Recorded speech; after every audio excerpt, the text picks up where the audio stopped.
मैंने media company के सारे मालिकों की लिस्ट निकाली और इनके जो सीनियर पत्रकार हैं, गरीब जनरल कास्ट के लोग नहीं दिखाई देंगे, माइनॉरिटी का कोई लोग नहीं दिखाई देंगे। जो आधारभूत संरचनाओं का निर्माण हुआ या देश की मान प्रतिष्ठा में जो अंतर्राष्ट्रीय स्तर पर इजाफा हुआ। नेक्स्ट 9 न्यूज़ में आपका स्वागत है। मैं हूं आपके साथ अबरारुल हक रहमानी। दर्शकों, उत्तर प्रदेश में फिर से एक बार मुद्दों को लेकर राजनीति गर्मा रही है। दरअसल इंडिया गठबंधन के लिए चुनौती है कि आखिरकार वो भारतीय जनता पार्टी के उन तमाम मुद्दों को कैसे पार कर पाएगी, और साथ ही प्रश्न ये भी कि आखिरकार उत्तर प्रदेश में क्या इंडिया गठबंधन उतनी ज़्यादा मजबूत स्थिति में है। चूँकि भारतीय जनता पार्टी अगर इस समय गुजरात से भी ज़्यादा कहीं मजबूत नज़र आती है तो उस राज्य का नाम उत्तर प्रदेश है। और जाहिर सी बात है कि कई ऐसी योजनाएं, कई ऐसे मुद्दे जिनको जानबूझकर हवा देने की कोशिश की गई ताकि उसका राजनीतिक फ़ायदा जो है वो भारतीय जनता पार्टी को मिल सके। ऐसे में अखिलेश यादव की जो भूमिका है उस पर सभी की नजरें हैं कि आखिरकार अखिलेश यादव ने इंडिया गठबंधन को मजबूत करने के लिए कितना काम किया है, और जो साथी दल उनके साथ इस समय बने हुए हैं क्या वाकई वो पूरी तरीके से निष्ठा के साथ जुड़े हैं और उनकी वजह से इंडिया गठबंधन को वोट का जो फायदा है वो मिल सकता है। इस पूरे मामले को विस्तार से समझेंगे दर्शकों कि आखिरकार जो इस समय इंडिया गठबंधन के साथ चुनाव लड़ रहे हैं उत्तर प्रदेश में, उनका फैक्टर जो है वो अखिलेश यादव को कितना ज़्यादा फायदा पहुंचा सकता है। और साथ ही एक सवाल ये भी कि आखिरकार अखिलेश यादव जो लगभग 62 सीटें वो चुनाव लड़ रहे हैं इस समय, उसमें से कितनी सीटें वो निकाल पाएंगे। इससे पहले आइए आपको एक रिपोर्ट दिखाते हैं। मैंने मीडिया कंपनी के सारे मालिकों की लिस्ट निकाली और इनके जो सीनियर पत्रकार हैं, जो बड़े बड़े एंकर हैं, पूरे हिंदुस्तान में मैंने इनकी लिस्ट निकाली। आपको आश्चर्य होगा कि हिंदुस्तान के मीडिया के मालिकों की लिस्ट में और सीनियर मैनेजमेंट की लिस्ट में एक पिछड़े वर्ग का व्यक्ति नहीं है, एक नहीं है। मतलब 50% आबादी जिनकी है,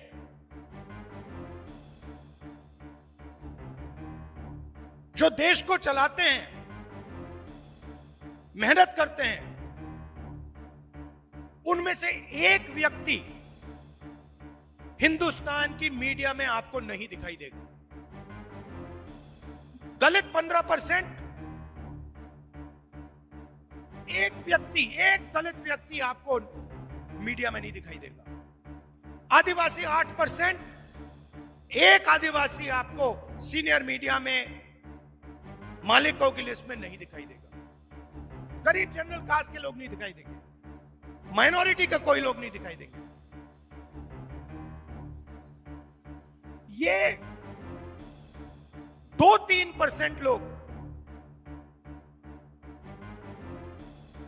मीडिया में रोजगार पाते हैं। 15-20 लोग मीडिया को कंट्रोल करते हैं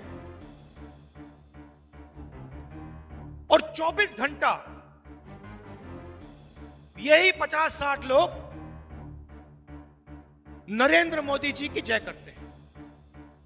तो आपने देखा दर्शकों, आखिरकार इस सवाल को लेते हैं और समझते हैं कि आखिरकार 62 सीटों का जो मामला है, जो पूरा जो फिगर है, वो क्या अखिलेश यादव के पक्ष में जाता हुआ दिखाई देगा। क्योंकि पिछली बार 2019 का जो नतीजा रहा वो बिल्कुल आप कह सकते हैं कि अखिलेश यादव के खिलाफ गया था। तो इस बार 62 सीटों में से कितनी सीटें अखिलेश यादव को मिल सकती। देखिए, 2019 की बात करें तो 2019 में ये गठबंधन बना भी नहीं था। 2019 की बात करें तो किसी ने ये नहीं सोचा था कि सभी विपक्षी पार्टियां एक साथ आएंगी और लोकसभा का चुनाव केंद्र सरकार के खिलाफ लड़ती हुई दिखाई देंगी।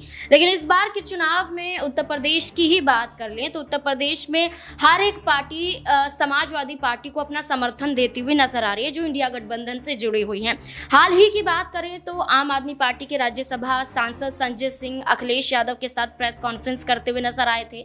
यहाँ पर आम आदमी पार्टी ने ये कह दिया कि उत्तर प्रदेश में वो लोकसभा का चुनाव नहीं लड़ेंगे, लेकिन समाजवादी पार्टी को भरपूर समर्थन देते हुए नजर आएंगे। एक तरफ आम आदमी पार्टी का समर्थन मिल गया, दूसरी तरफ आप ये देखिए कि कांग्रेस पार्टी को जितनी सीटें समाजवादी पार्टी की तरफ से मिली हैं, उन सीटों पर कांग्रेस पार्टी खुश भी नजर आई और अपने प्रत्याशियों का ऐलान भी कर रही है। 17 सीटें दी गई हैं और 17 सीटों में बगावती सुर यहाँ पर कांग्रेस पार्टी की तरफ से नहीं पनपे गए हैं। तो आम आदमी party, Congress party, Samajwadi party आप देखिए यहाँ पर मौजूद है, लेकिन कई ऐसे छोटे छोटे दल मौजूद थे जो जीतने की कवायद में एनडीए से जुड़ गए, लेकिन उन्हें ये नहीं मालूम था कि वही एनडीए यहाँ पर अपना दल को मजबूत करने के लिए इकट्ठा तो कर रही है, लेकिन लोकसभा चुनाव के नतीजों के बाद उन्हें साइड कर देगी और ये प्रक्रिया अभी से देखी जा रही है। कई ऐसे सांसद मौजूद हैं जिनके टिकट काटे जाते हैं और काट भी रही हैं उत्तर प्रदेश में, खासकर देखा गया भारतीय जनता पार्टी की तरफ से।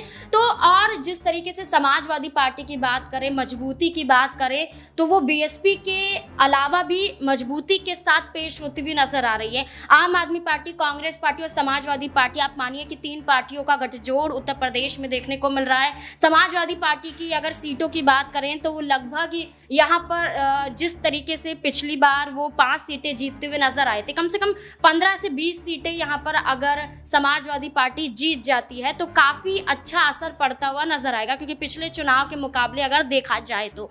लेकिन यहाँ पर दावे समाजवादी पार्टी की तरफ से किए जाते हैं कि बहुमत का आंकड़ा वो पार करते हुए नजर आएंगे, लेकिन अब यही देखना होगा कि जो दावे वादे किए जा रहे हैं, क्या उसके आधार पर उतना आंकड़ा उन्हें वहां पर मिल भी पाता है उत्तर प्रदेश में इन तमाम पार्टियों के समर्थन के बावजूद भी, या फिर नहीं।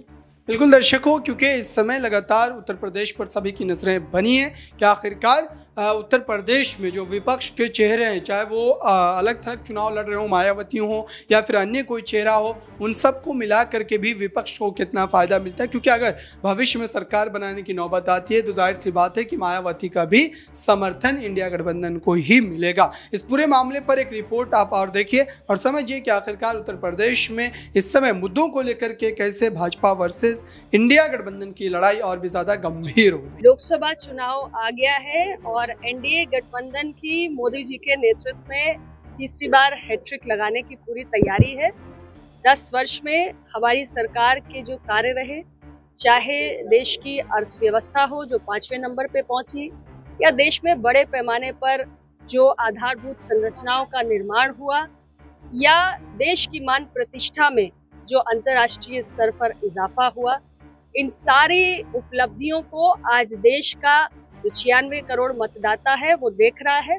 और हमें पूरा विश्वास है कि जब इस रिपोर्ट कार्ड के साथ हम देश की जनता के बीच में जा रहे हैं तो उनका अपार उत्साह, अपार जो उनकी ऊर्जा है वो हमें ये विश्वास दिला रही है कि तीसरी बार एनडीए सरकार, तीसरी बार मोदी सरकार। कितनी सीटें पा रहे हैं आप? अब सीटों की संख्या के फेर में मत पड़िए, कोई मुकाबले में है ही नहीं पूरे उत्तर प्रदेश में। और 4 जून को जब परिणाम आएंगे तो सबको अपने आप स्पष्ट हो जाएगा। आप किसी तरीके से हम अपनी सीट भी घोषित कर देंगे और फिलहाल आम जनमानस के बीच में संपर्क चल रहा है। आज ही नहीं, पहले भी चलता रहा है। पूरा 10 साल ऐसे ही जनता के बीच में बनी रहती हूँ, नियमित काम है वही कर रही हूँ। तो आपने देखा दर्शकों, अब इसको लेकर के आपकी राय क्या है कमेंट बॉक्स में जरूर बताएं। 2024 लोकसभा चुनाव को लेकर जुड़ी तमाम अपडेट को जानने के लिए जुड़े रहें नेक्स्ट 9 न्यूज़ के साथ।